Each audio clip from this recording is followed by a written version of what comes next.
రసజ్ఞులైన సాహితీ మిత్రులందరికీ ద్విభాషన్ రాజేశ్వరరావు నమస్కారం. పలుకు దయ్యమా ఇది పాయసమమ్మా, బమ్మదయ్యపుటిల్లాలా ఇది పానకమమ్మా త్రాగుమమ్మా అని సరస్వతీదేవికి నైవేద్యం పెట్టి ఆయన ప్రార్థించేవారు. మత్స్యకంటి బిచ్చగాడు వచ్చియున్నాడు, బిచ్చం వైచి పంపుము అని భార్యతో అనేవారు. భార్య సమీపంలో లేకపోతే తొండులొములు నిండుకున్నవి, పొండు పొండు అని బిచ్చగాళ్లను వెళ్ళిపోమ్మని చెప్పేవారు. కూతురుతో కొమ్మ పానీయము తెమ్మ అని మంచినీళ్ల కోసం అడిగేవారు. ఇంత విడ్డూరంగా మాట్లాడితే వినేవాళ్లకు నవ్వులుగానే ఉంటుంది. ఎందరూ నవ్వినా వారి నాపచేను పండలేదు. వారే మహామహోపాధ్యాయుడని కొనియాడబడిన పండితులు శ్రీ కొక్కొండ వెంకటరత్న శర్మ గారు. వీరి పేరులోని శర్మ అన్న పదం మరుగున పడి అందరూ వీరిని పంతులుగారు అని పిలిచేవారు. అలా ఆయన కొక్కొండ వెంకటరత్నం పంతులైపోయారు. శ్రీ వెంకటరత్నం గారు 1842లో వినుకొండలో మార్చి 14వ తారీఖున శ్రీమతి రామాంబ, శ్రీ నరసింగరావు దంపతులకు జన్మించారు. గుంటూరులో ప్రాథమిక విద్య అభ్యసించారు. 12 ఏళ్ల వయసులోనే పద్యాలు అల్లడం పట్టుబడింది. 13వ ఏటనే మేనరేఖంతో వివాహం జరిగింది. చిన్ననాటనే తండ్రి మరణించడం వలన తన 15వ ఏటనే కలెక్టర్ ఆఫీసులో గుమాస్తాగా చేరవలసి వచ్చింది. తర్వాత కొంతకాలం సర్వేయర్గా కూడా పనిచేశారు.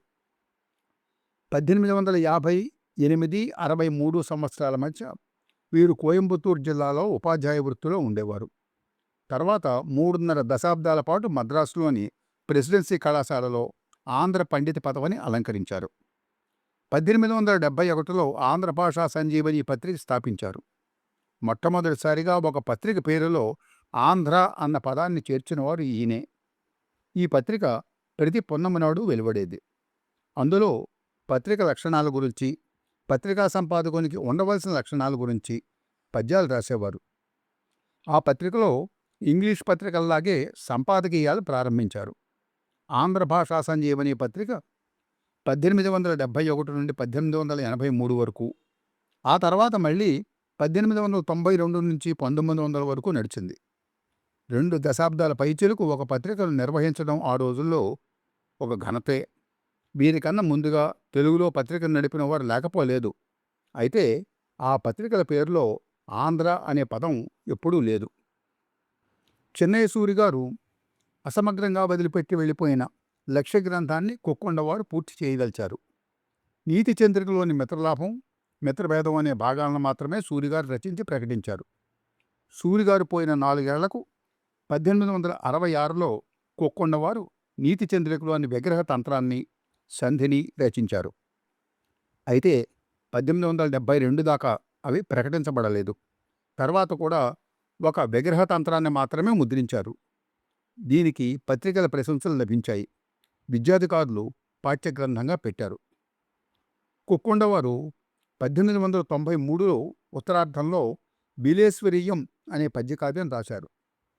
1858లోనే ఈయన ఉత్తర ఆర్కాడ్ జిల్లాలో ఉన్న తిరువళ్ళ అనే క్షేత్రంలో ఉన్న దేవుణ్ణి దర్శించుకుని ఆ స్వామికి భక్తులైపోయారు. ఈ ఊరును బిల్వారణ్య క్షేత్రమని, ఈ దైవాన్ని తనుమధ్య బిల్వేశ్వరుడని అంటారు. వీరు సంస్కృతంలోనూ తెలుగులోనూ ఈ దేవుడి మీద పద్యకావ్యాలు, గీత గ్రంథాలు రచించారు. తనుమధ్య గీతరత్నం అనే గాన ప్రబంధం కూడా ఈయన ఆలపించారు. తన ఇష్టదైవం మీద ఇన్ని రకాల రచనలు చేసినా కూడా ఒక మహాకావ్యం రాయాలనే కోరిక వారికి ఇంకా మిగిలిపోయింది. దాని ఫలితమే బిల్వేశ్వరీయం అనే నిర్వచన కావ్యం. ఇందులో వేలాది పద్యాలున్నాయి. వీరింకా కోర్కొండ మహత్యము, మంగళగిరి క్షేత్ర మహత్యము, ఘటికాచల క్షేత్ర మహత్యము, అన్నవర క్షేత్ర మహత్యము, సింహాచల క్షేత్ర మహత్యము, ప్రసన్న రాఘవము, దీక్షిత చరిత్ర మొదలైన అనేక గ్రంథాలు రచించారు. వీరు తెలుగు సాహిత్యంలో ఏ కవులు రచించిన పద్యాలు సృష్టించారు. కందపద్యం మనందరికీ పరిచితమైనదే. వీరు మాకందం, రమాకందం, మహాకందం అనే ఛందస్సులు పుట్టించారు. సీసం కొంచెం తక్కువ తరగతి లోహం కాబట్టి వెండి, బంగారం అనే పద్యాలను సృష్టించారు. తేటి, తేటిబోటి, ఆటబోటి అనే కొత్త వాటిని కల్పించారు. వీటన్నిటికీ లక్షణాలు కూడా రాశారు. బ్రిటిష్ ప్రభుత్వం వారు కేవలం సంస్కృత పండితులకే ఇచ్చే మహామహోపాధ్యాయ బిరుదును కొక్కొండ వెంకటరత్నం గారు అందుకున్నారు. ఆ బిరుదు అందుకున్న ప్రథమ ఆంధ్ర పండితుడు ఈయనే.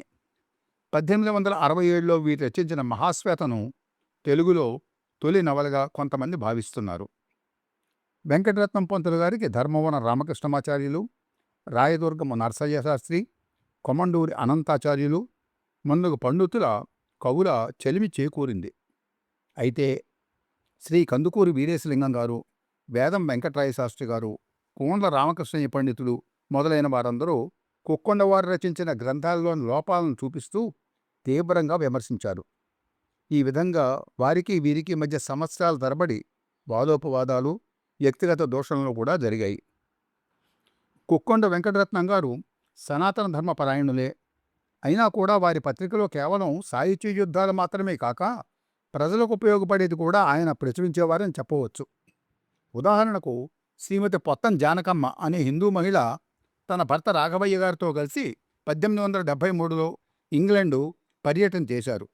తిరిగి వచ్చాక తన అనుభవాలను ఒక లేఖలో పొందుపరిచి ఈ పత్రిక పంపించారు. దీనిని కొక్కొండవారు తమ ఆంధ్ర భాషా సంజీవనలో 1874 ఏప్రిల్ 15వ తారీఖు నాడు ప్రచురించారు. కొక్కొండవారు ఎంత సనాతనులైనా సీమకు వెళ్లిన హిందూ మహిళ అనుభవాలను తమ పత్రికలో ప్రచురించడం గమనించదగ్గ విషయం. వారి పత్రికా సంపుటాలు దొరికితే ఇలాంటి విషయాలు ఎన్నో మనకు వెలుగు చూస్తాయి అంటూ పేర్కొన్నారు ప్రఖ్యాత సాహితీ పరిశోధకులు శ్రీ ఆరుద్ర గారు. కొక్కొండవారు విలక్షణమైన వ్యక్తిత్వం కలవారే కానీ ఆయనను బొత్తిగా కొట్టి పారేయకూడదు. 40 సంవత్సరాలు ప్రభుత్వ కళాశాలలో తెలుగు పండితులుగా ఉండి చాలా గ్రంథాలు రాసి ఎన్నో సాహిత్య యుద్ధాల్లో ఆరితేరిన కొక్కొండవారు ఆంధ్ర సాహిత్య చరిత్రలో నిజంగా ఒక కొండగుర్తు అని ఆరుద్ర గారి చేత కీర్తించబడిన శ్రీ వెంకటరత్నం పంతులు గారు 1915 డిసెంబర్ 14వ తేదీన మరణించారు. ఈవేళ వారి జయంతి సందర్భంగా మన తెలుగువారందరం వారి దివ్య స్మృతికి నీరాజనం లెక్కిద్దాం. సెలవు. నమస్కారం.